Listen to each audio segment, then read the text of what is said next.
Hi, everyone. Michelle Edmonds here from Idaho News 6, and welcome to Making the Grade on this Tuesday morning. We are live wanting to take your comments, your thoughts, your questions here on Facebook and across the other Idaho News 6 social media platforms. If you're watching this later, of course, you can always comment. And we've got quite a bit to get to. Well, joining me again on this Tuesday morning is Kevin Richert from Idaho Education News. Hi, Kev. Hi, Michelle. How are you doing? I am good, and I am fascinated that it has been almost a year of the pandemic, and we are finally today going to start talking about bringing kids back into the classroom full time, especially right here in the Treasure Valley, of course, where the population base is. But Kevin, it's been a long time coming when we could actually talk about what the school districts are starting to think about and even plan for. Boise School District last night met to discuss what could possibly happen with in-classroom, in-person learning. The state's largest school district, West Ada, meets tonight. What is the consensus so far? I'm not sure we're at a consensus point yet, but definitely we're at a discussion stage where you've got districts, not just Boise and West Ada, but you've got districts in eastern Idaho, you've got districts in North Idaho, talking right now about how do you get to a reopening plan. And it may be a reopening plan for really just the final few weeks of the year. I mean, if West Ada decided to reopen, it would be for the fourth quarter of the school year. So basically after spring break through the end of the school year. But you are right. We have been talking about this for a year. It's been fits and starts as you would have expected coming into it in the fall. It does feel like we're kind of at an inflection point here. And it's happening across several large districts around the state. Fact of the matter is that the reason Idaho is talking about this is because Governor Brad Little decided to make sure that teachers and school staff would get the vaccine first, pretty much right after healthcare workers. Teachers were in line to be able to get the vaccine. That's not necessarily the case in what's happening in other states. And I wanted to make that point clear that Idaho is in a unique position. That is not universal. You're right, Michelle. About a half of the states, including Idaho, have prioritized vaccinations for teachers and school staff. And I think I saw a piece in Education Week just the other day that maybe only about a fifth of school teachers across the nation have received the vaccine. I think there's maybe another 18% of teachers are in the queue with appointments to get the vaccine. So, yeah, that's still a long way from any kind of widespread vaccinations in the school system nationwide. We were looking at Idaho.org right there, looking at this story that has been posted. Dr. David Pate, who a lot of people now know is kind of the head guy when it comes to everything coronavirus related. Mm-hmm. So he was giving some comments about whether or not, specifically the Boise School District, whether or not there should be having a plan to go back to in-person learning. He's not quite so sure. He is fairly skeptical and he's fairly concerned. And really his concerns, it boils down to what the big issue is right now with this virus. It's kind of a race between vaccinations and variants. And as David Pate was pointing out, there's a real concern that some of these coronavirus variants that are just now starting to be detected in the United States, that they will eventually become the dominant strain of the virus, and that they're more contagious even than the existing coronavirus, and they may or may not be as effectively treated with the vaccines that we have out there. So that's really the race against time here. Can you vaccinate an adequate percentage of the population ahead of the onset of these variants, which many health officials say could become prevalent within a matter of a few weeks? One of the things IdahoEdNews.org has been doing all the way along, Kevin, you in particular, you've been tracking coronavirus cases, specifically in K-12 population and also on college campuses. And I mean, it's good news right now. We're looking at it right now, and cases have dropped yet again when it comes to K-12. You saw another drop-off this week, or I should say drop-off after we saw a spike in cases in the K-12 system. You're still looking at numbers that are well below what we saw at the end of fall, even when we had the spike last week. we're still seeing, K-12 cases in the range of anywhere from 100 new cases a week to 200, and using health and welfare's metrics from previous weeks, previous months, when you go back to late fall, when things were really, really, really looking rough, you were seeing several hundred cases in the K-12 system on a weekly basis. So the numbers are lower, and they've stayed lower for the past several weeks. And you got to think that that's a factor in these discussions about school reopening. I want to bring in comments as they come in because we love hearing, especially parents. Romana Soto says, "Oh, please, please let our kids back in classrooms." And I think there is a sentiment, obviously, from parents that perhaps the online, the hybrid model has been difficult on families, and nobody disputes that.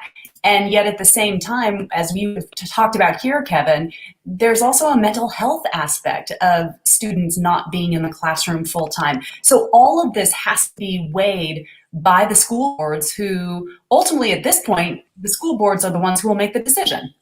Right. This is still a school board decision, and it's playing out, even as we speak, as we saw with Boise last night with their discussions, West Ada's discussions tonight, it's going to be a local decision. And that's the crux of the question, is how do you open safely? How do you get kids back in school safely, knowing that there are educational benefits, there are social emotional benefits? Nobody's disputing that. The question is, can you figure out how to stay open or reopen and maintain physical safety in addition to the benefits you would get from face-to-face learning and the social emotional benefits you would get from face-to-face instruction? I was reading through the documentation that West Ada put out as they're going to be discussing it tonight. And as any parent knows, in the West Ada School District, the schools were crowded and in some cases overcrowded to begin with. And they make the point in the documentation that when it comes to social distancing and some of the preventative measures that the healthcare professionals would like to see, if students came back full time, it's physically impossible in some of those schools. So right, and that's a concern in Boise. If you look at the meeting last night, there was concern about, well, how many classrooms can you really maintain a 6-foot social distancing barrier? I mean, that's a concern in Boise as well. Let's take a quick look too, as we're talking about case numbers, because as I said, you also have been tracking the college case numbers, and there was an interesting spike that did happen. Tell me a little bit about what you're seeing when it comes to coronavirus on campus. Well, first, the good news, and the good news closest to home here. The state colleges and universities, the public colleges and universities, are continuing to see a drop in new cases. That includes Boise State University, that includes College of Western Idaho, that includes University of Idaho and Idaho State University and Lewis Clark State College. So most of the public institutions, and again, the institutions closest to us when you think about Boise State and College of Western Idaho, are seeing some good news in terms of the case numbers. We are seeing a spike in Eastern Idaho at BYU Idaho in Rexburg. Maybe not terribly surprising, because when I look at the statewide numbers and I look at the statewide case trends, Madison County again is one of the hotspots across the state in terms of overall coronavirus outbreaks. So it maybe isn't surprising that you would see a spike in cases on campus in Madison County as well. And that leads me to how this is all playing out in the legislature, because we knew it would. And who has control of opening and closing schools, Kevin? Who has control when it comes to whether the legislature has certain control or the governor? There are power plays going on all over downtown Boise in that state capital. Let's specifically talk about State Superintendent Sherry Ibarra brought a bill that is talking about in-person learning. What was her point with this bill? She wants to emphasize in-person learning, and that's not an unpopular idea at the State House, but her bill was very unpopular, and it was killed even without an introduction. And that's normally kind of a perfunctory first step, especially for a statewide elected official, to come before a legislative committee and say, I have a bill, I want to get a hearing on it. Overwhelmingly, those bills are at least introduced. They're at least put out there. They're at least given the opportunity an elected official usually gets the opportunity to bring a bill and get a hearing. That didn't happen on Monday. Now, the bill may resurface, and there was some discussion of maybe doing some rewording of it. But you've got legislators who are already pushing for legislation on the school opening issues, wanting to ensure that those decisions are being made by educators, including school boards, as opposed to health districts. So the legislature is moving forward with or without State Superintendent Ibarra's bill. So what was the big hang-up here? Why didn't they like this bill? I think a lot of it had to do with wording. I think it was probably more of the fine details of the legislation than the actual concept, because I think if you polled legislators, you would find overwhelming support for the idea of in-person learning and putting school districts in charge of the decision about in-person learning.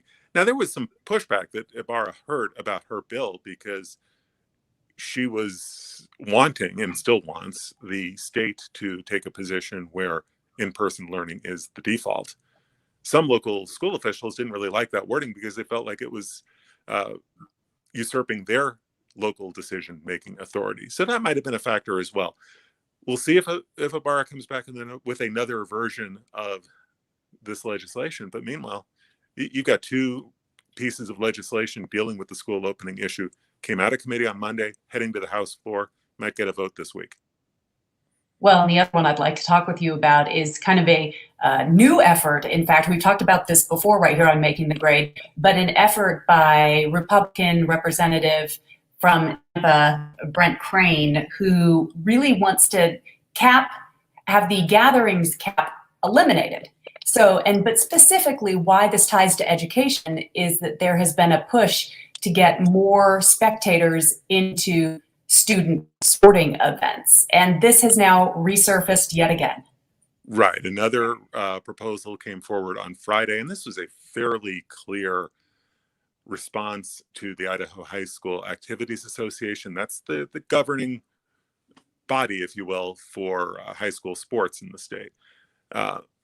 Representative Crane, among others, are concerned because with upcoming state basketball tournaments, they're concerned that the seating plans for those tournaments don't come close to the 40% seating capacity threshold that Governor Little and the State Board of Education came out with a couple of weeks ago. So another piece of legislation on this issue, it is an embodiment of the larger issues of not just education in the pandemic, but it's an embodiment of a larger dispute between the legislature and the governor's office over separation of powers and authority in the middle of a pandemic. So probably not surprising that this issue hasn't gone away. And this effort, as was the other one, this is a resolution. And as you and I have talked about, one more step to try and avoid the governor's office, because they wouldn't need him to sign off on this or allow him to veto it if it passed. Right. And that's just the way concurrent resolutions are. It's just sort of the civics of it.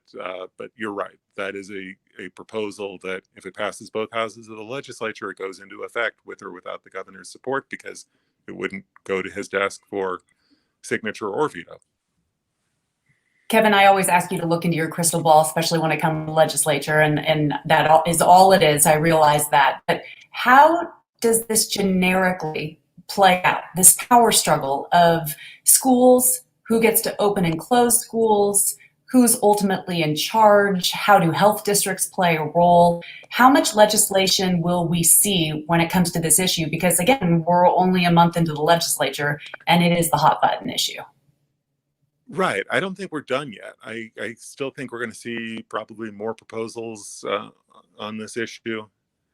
I wouldn't expect we've seen the last of it.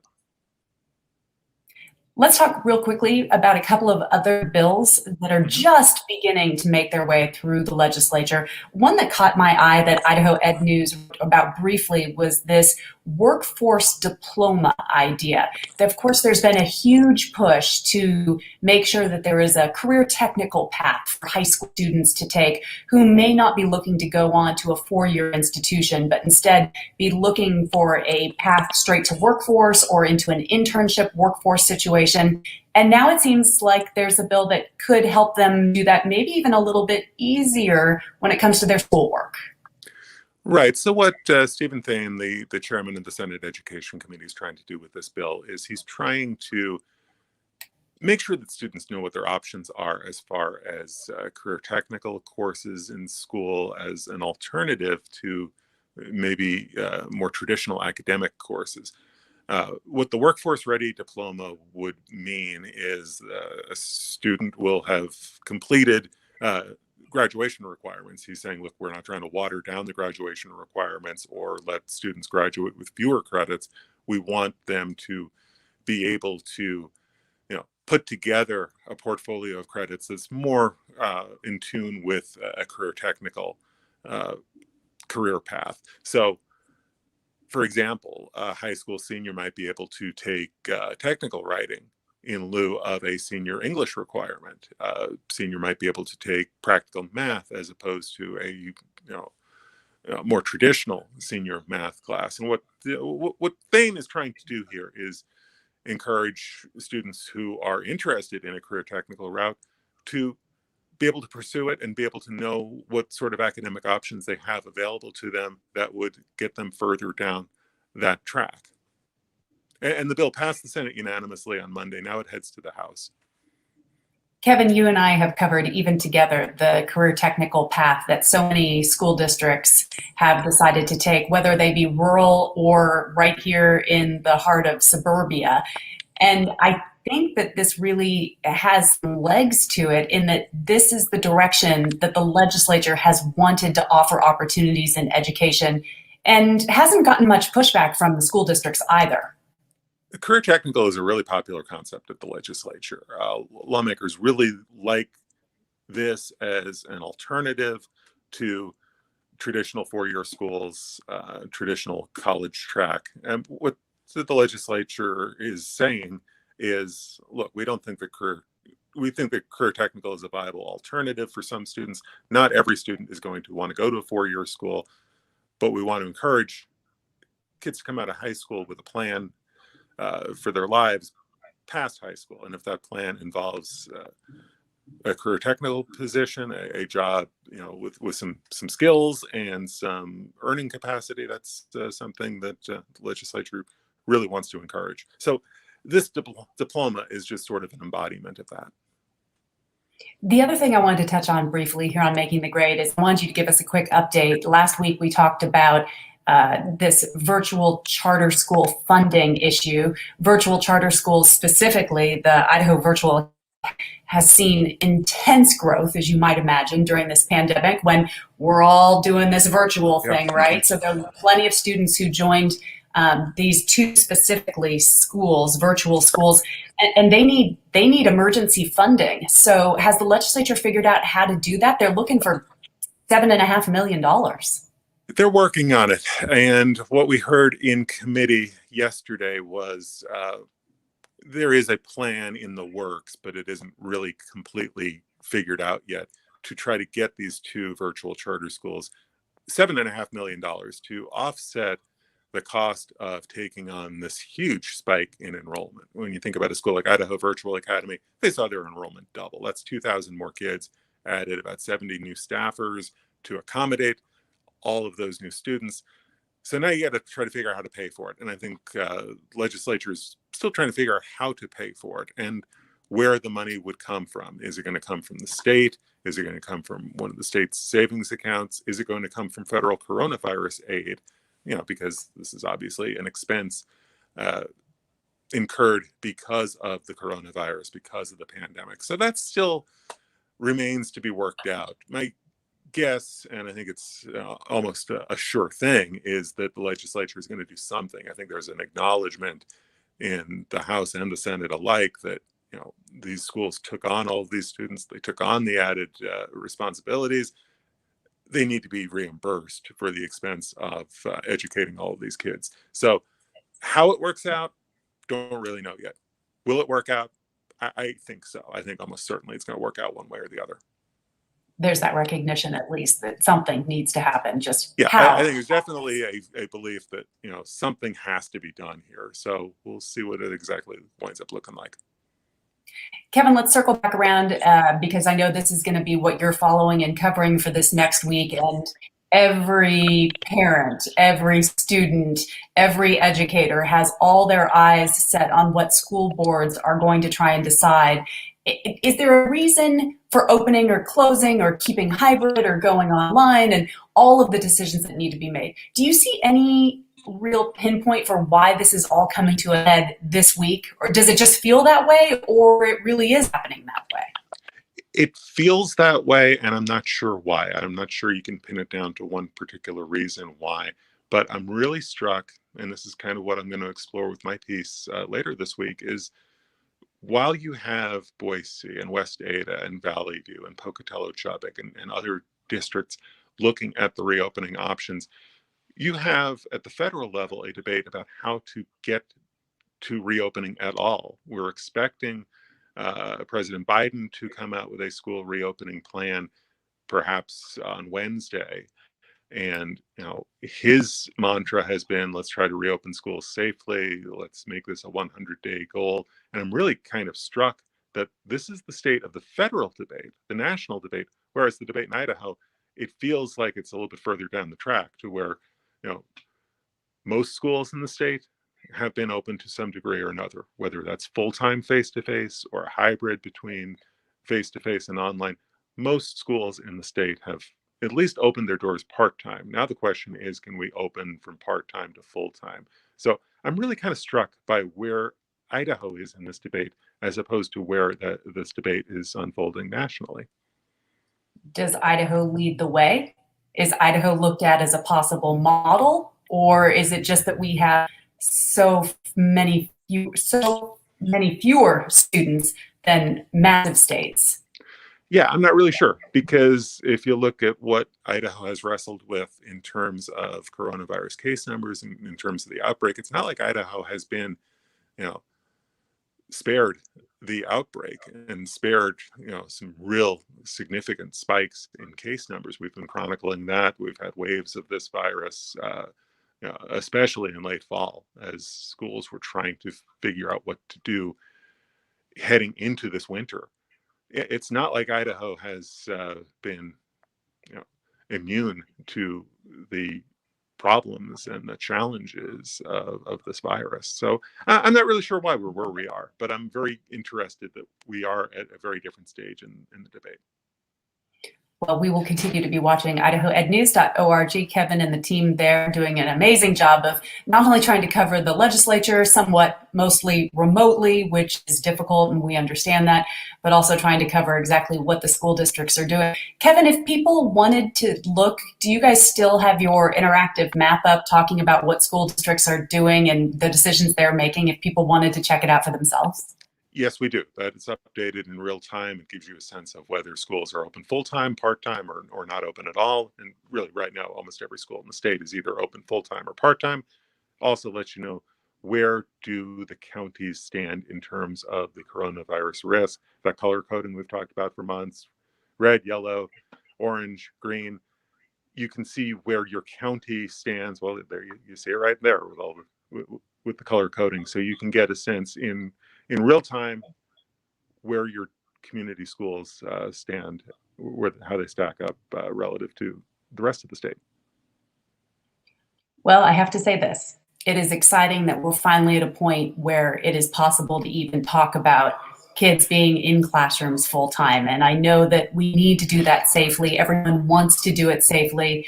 But fact of the matter is that for families across the state of Idaho and for educators who want their kids back in the classrooms too, it is seeming like a really good piece of good news. A lot to discuss at the district level, a lot to decide at the district level. We'll stay on top of it.